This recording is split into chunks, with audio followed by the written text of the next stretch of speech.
ल केटा हो धेरै सालपछि भेटेको छ एउटा हैन मेमोरिजको लागि फोटो चाहिँ खिचौँ है त ल ल हेर हेर केटा हेर हेर ए एकैछिन पख त यार तिम्रो भाउजूको फोन आयो यार एकैछिन ल पख अरे यार पख न यार पख एकैछिन हेलो हेलो भन न कहाँ छौ तिमी ए म साथीहरूसँग भेटघाटमा छु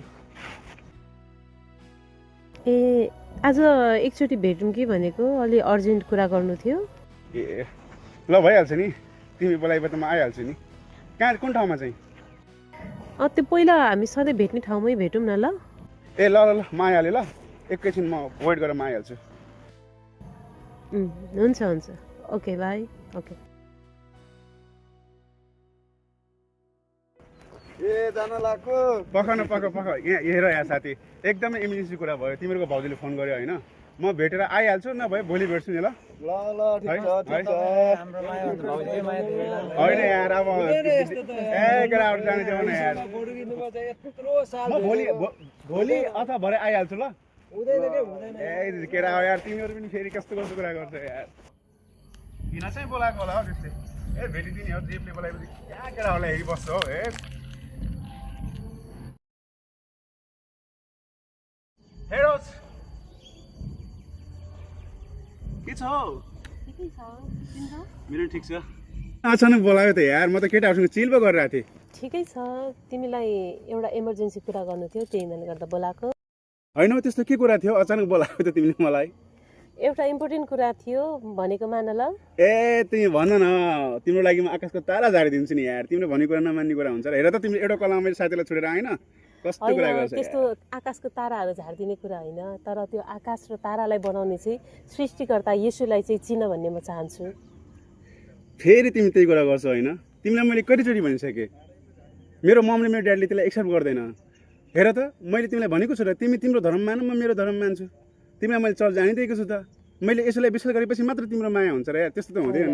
यस्तो कुरा नगर प्लिज तिमीलाई थाहा छ नि मेरो सोसाइटी कस्तो छ मेरो परिवार कस्तो छ यसोलाई चिन्नुपर्छ अनि हाम्रो सम्बन्ध बन्छ नत्र हाम्रो सम्बन्ध र भगवान सबैको एउटै हो क्या तिमीले यस्तो भनेर हुँदैन क्या बुझ्यौ नि त्यही भयो कारणले गर्दा सृष्टिकर्ता एउटै हुनुहुन्छ जो चाहिँ येशू ख्रीष्ट मात्रै हुनुहुन्छ उहाँलाई चाहिँ तिमीले चिन्नुपर्छ जसरी मैले चिनेको छु अनि हामीले अनन्त जीवन पाउँछौँ ए तिमी यस्तै कुरा गर्छ यार सुन शिशिर सुन सुन सुन न म तिमीलाई राम्ररी भन्छु तिमीले चाहिँ प्रभु येशूलाई साँच्चै नै विश्वास नगर्ने नै हो म गर्दिनँ मैले भने त तिमी तिम्रो धर्म मान तिमी ठिक छौ म मेरो उसमा छु नि होइन तिम्रो यो अन्तिम निर्णय हो या अफकोर्स फेरि के तिमीले भन्नु चाहिँ आज के भयो तिमीलाई यार के भयो यार तिमीलाई ठिक छ सुन न अब यदि तिमी चाहिँ मसँग प्रभु येशूलाई विश्वास गरेर स्वर्ग जान चाहदैनौ भने म पनि तिमीसँग नर्क जान चाहदिनँ तिमी आफ्नो बाटो लाग म आफ्नो बाटो लाग्छु हाम्रो यो अन्तिम भेट हुनेछ आर यु सिरियस तिम्रो लास्ट डिसिजन हो म एकदम सिरियस छु हेर यो हाम्रो अन्तिम नै निर्णय हुनेछ यदि तिमी चाहिँ प्रभु येशूलाई विश्वास गरेर स्वर्ग जान चाहदैनौ भने म पनि तिमीसँग नर्क जान चाहदिनँ त्यही भएर गर्दा हाम्रो यो भेट अन्तिम हुनेछ ल ठिकै छ म पनि तिम्रो लागि मेरो मम ड्याडको मन दुखाउन चाहदिनँ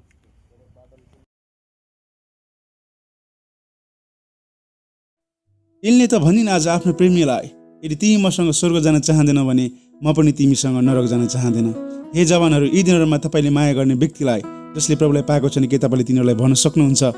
यदि तिमी मसँग स्वर्ग जान चाहँदैन भने म पनि तिमीसँग नरक जान चाहँदैन यदि तपाईँले यो कुरामा आज तपाईँ निर्णय गर्नुहुन्छ भने तपाईँको लागि अनन्त जीवनले कुरिरहेको छ तर तपाईँले आज यो कुरामा चुक्नुभयो भने चाहिँ तपाईँको लागि अनन्त मृत्युले पर्खिरहेको छ तपाईँ के गर्ने निर्णय तपाईँको हातमा छ विचार गर्नुहोस् चर्च